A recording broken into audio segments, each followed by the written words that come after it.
Level 1, Police Recruit. Age 21. You don't walk into the academy. You're processed into it. A clerk hands you a number. Not a name. A number. You wear it on your chest for the next 6 months. You eat with it. You run with it. You sleep in a dormitory knowing that by the time those months are over, some of the people around you won't make it to graduation.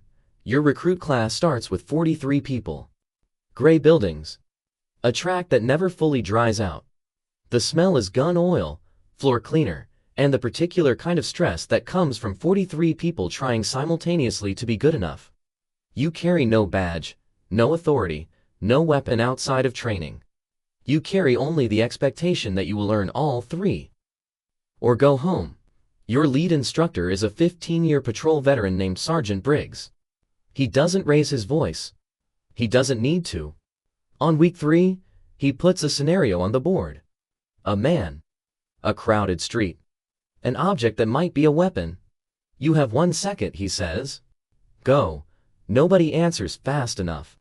He lets the silence sit. That hesitation, he says, is the part that gets people killed. Yours or theirs.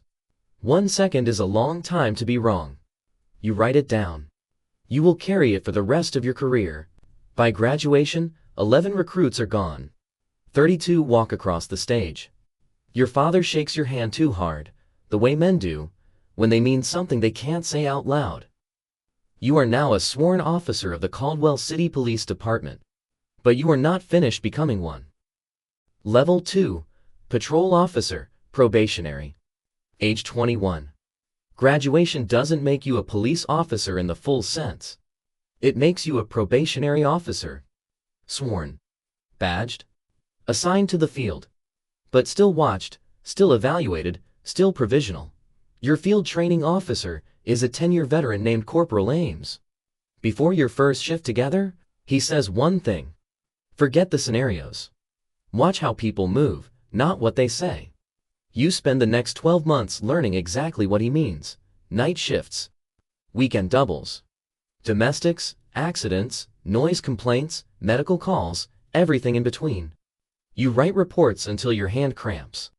You talk to people on the worst days of their lives, and try to leave things slightly less broken than you found them. At month 3, you respond to a domestic disturbance call. The subject is at the door before you fully exit your vehicle. You read the situation correctly. You create distance. You use the car as cover. You talk the man down in 7 minutes without calling for backup. Ames says nothing in the moment. That night in the report review, he circles your decision with a red pen. That one, he says, was right. That's the whole debrief. At the end of your probationary year, your evaluation is signed. You advance to Patrol Officer 2. No longer provisional. Fully accountable. Something quietly shifts inside you. You begin noticing the calls that resolve differently. A barricaded subject holds 3 patrol units for 2 hours, until a team in black gear flows through the door, in 12 seconds. You stand behind the tape and watch. Not the gear. How they move.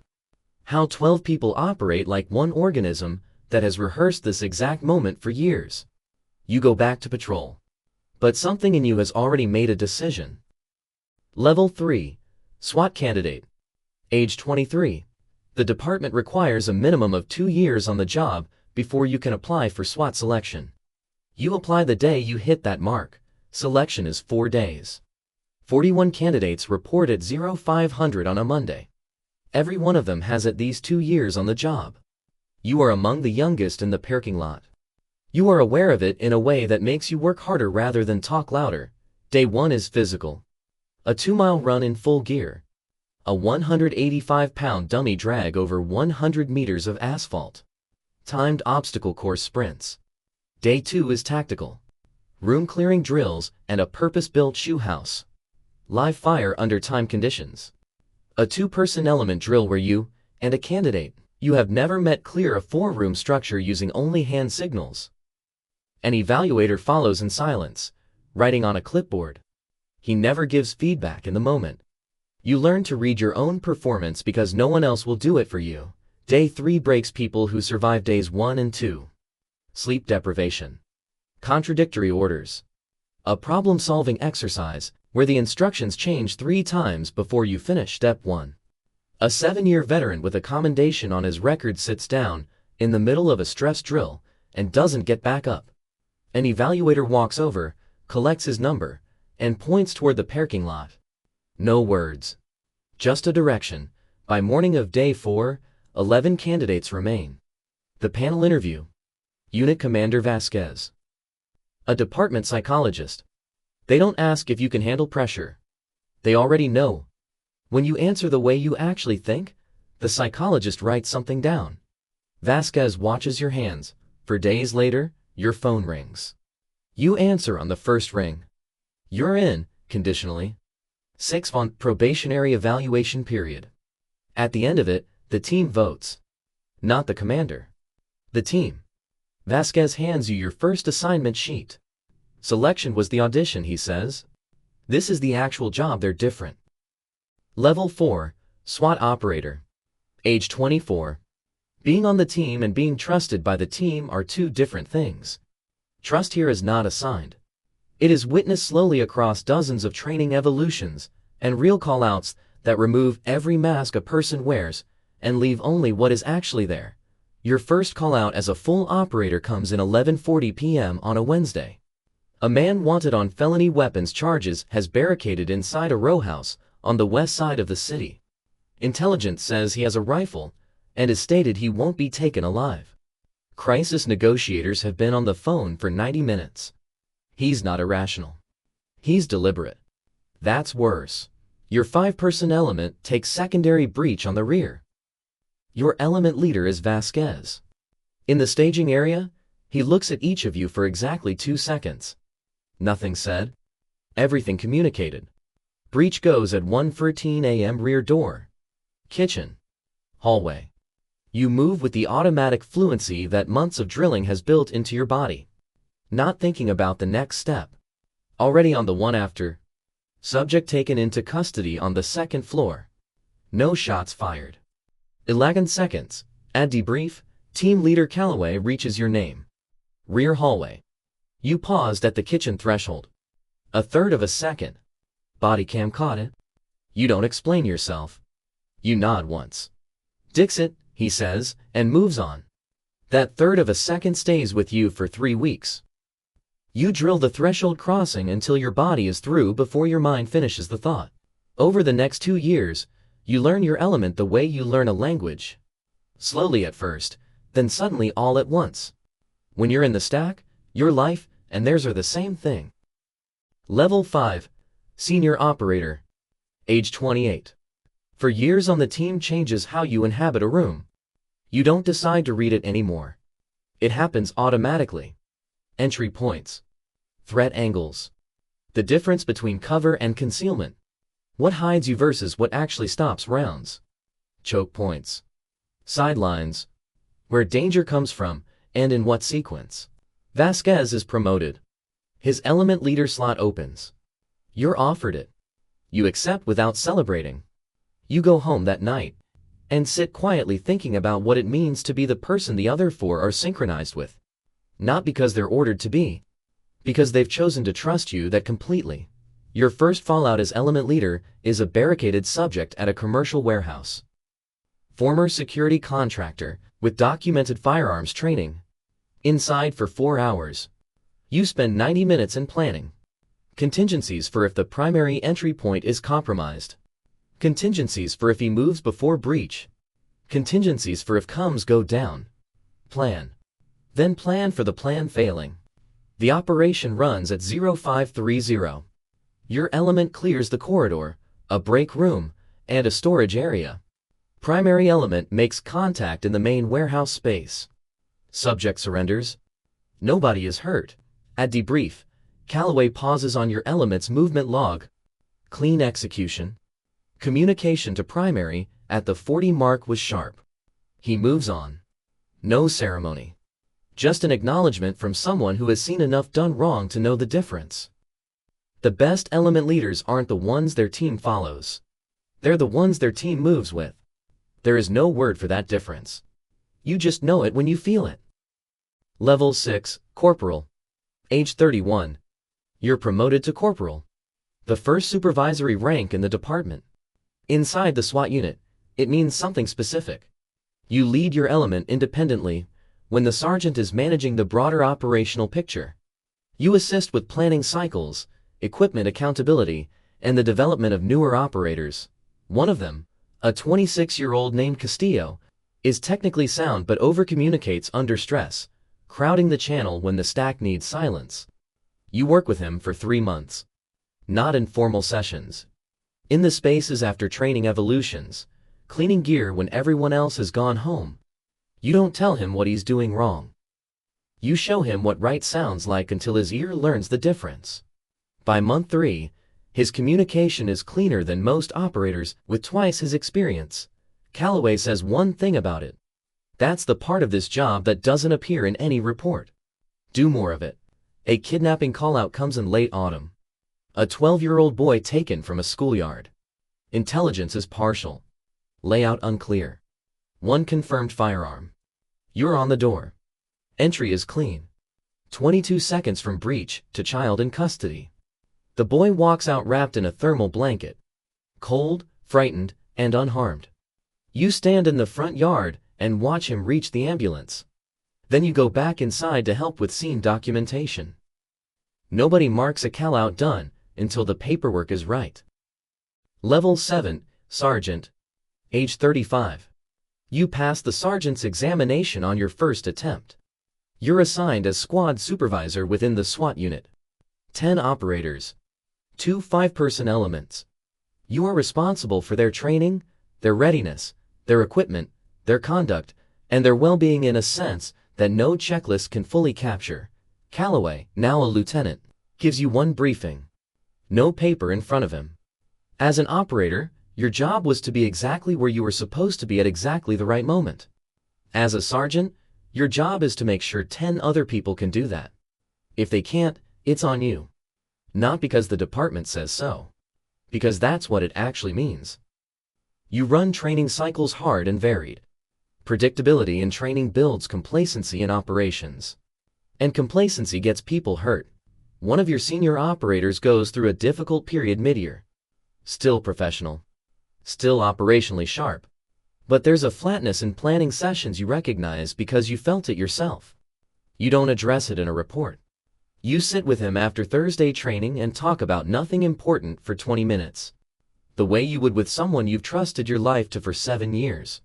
Because that's exactly what he is. By month 2, the flatness is gone. The largest call-out of your tenure is a bank hostage situation. 2 subjects. 3 hostages. Negotiators run for 5 hours before one subject destroys the communication line. You manage both squad elements. Sidelines. Sniper integration. Constant communication with command. All 3 hostages walk out. In the debrief, Calloway looks at your positioning log. The sideline correction at hour 4 was the right call. You tell him one of your operators flagged it during a comms break. That's what I mean, he says. Level 8, Lieutenant, SWAT Team Commander. Age 40. Calloway retires in the spring after 30 years of service. He clears out his office on a Friday. The unit gathers. Someone brings food. Stories are told that won't leave that room, built from shared experience that only makes complete sense to the people who were there. The latter is specific. You only understand it if you've earned it. Calloway shakes your hand last. You're not ready, he says. You look at him. Nobody is. That's not the qualification. The qualification is that you'll do it anyway. As sergeant, you are responsible for 10 people. As lieutenant, you are responsible for the entire unit. Both squads. All 22 operators. The training standard. The equipment readiness. The tactical capability. Every command decision made during every call-out the unit runs. You still deploy. That matters to you. You stay at the forward command post on every significant call-out. Close enough to read the operation in real time. Far enough back to hold the command perspective. Your first major call-out as lieutenant involves a barricaded subject who takes a neighbor hostage during initial patrol contact. Documented mental health history. 2 firearms. Awake for over 40 hours. Iran command for 6 hours. Adjusting element positioning as new intelligence arrives. Changing the negotiation approach at hour 4. Authorizing a tactical entry plan at hour 5, and standing it down 10 minutes later when the negotiator reestablishes meaningful contact. Surrender at hour 6. Hostage unharmed. In the debrief, your senior sergeant looks at your command log. You stood down the entry at hour 5. Nobody would have questioned the other call. The negotiator said give her 10 minutes. She'd earned that. One nod. That's the whole conversation. Command is not the accumulation of authority. It is the accumulation of judgment. Level 9, Captain, Commanding Officer. Age 44. You're promoted to Captain and named Commanding Officer of the Special Operations Division. SWAT. Bomb disposal. Crisis negotiation. A formal office. A command staff. A budget that requires quarterly justification to department leadership. You are no longer primarily an operator. You are a leader who was once an operator. That distinction determines everything about what you are now responsible for. You promote Sergeant Harland, 11 years in the unit, to lieutenant and name her the new SWAT team commander. Not for seniority. For the judgment. The two are not the same thing, and confusing them is how units get worse. A major incident comes in your second year. Active threat at the city's downtown transit hub. Multiple subjects. Multiple interior locations. You don't take tactical command. That belongs to Lieutenant Harland. She runs it cleanly. Your role is different. Interfacing with the incident commander. Ensuring SWAT has the resources and operational clearance it needs. Approving secondary element deployment to an unplanned location at the 90-minute mark based on real-time intelligence. The situation resolves at 2 hours and 20 minutes. All subjects in custody. No fatalities. At the press briefing, your name is mentioned once in passing. You're already back at the command post reviewing the incident log. That night, sitting in your office at 9 p.m., you think about Gaciel, the young operator who overcommunicated under stress, who you spent 3 months quietly developing when you were a corporal. He's a sergeant now. He ran one of the elements today. His communication in the incident log is textbook. Level 10, Deputy Chief of Special Operations. Age 48. The Chief of Police calls you in on a Thursday morning. She doesn't have a list. Just the conversation. The Deputy Chief of Special Operations position opens at end of fiscal year. I'm not offering it yet. I'm asking if you want it, and if you understand what it means. What does it mean? You ask. It means you stop being the person who fixes things, she says, and start being the person who builds the system that fixes things. Those are not the same job, you accept. Your decisions now affect personnel and units you will never personally deploy with. Your policy-shaped training standards for officers join in the department 5 years from now. Your budget allocations determine what equipment exists when the next major incident happens. You are the institutional memory of what it means to do this job right. You attend a recruit graduation in the fall. 43 recruits. The same number that entered your academy class 27 years ago. You sit on the platform and watch them cross the stage one by one. 21, 22 years old. Carrying numbers instead of names. No idea yet what the job will ask them to become. A young officer, third in her class, catches your eye during the reception. She's standing near the back of the room, looking at a photograph on the wall. The SWAT unit, 20 years ago. You're in the back row. Younger. A previous version of whatever you become. She notices you looking. Is that you? Back row left side. She studies the photograph. Then you. What do you have to do to get there? You think about everything that would be accurate. The number on your chest at 21. The 4-day selection. The 6 months of proving yourself to people who owed you nothing. The stack and the thresholds and the call-outs and the years. The weight of leading people who trust you with their lives. The weight of the decisions that were right. The weight of the ones that kept you awake at 3 a.m. running the alternative.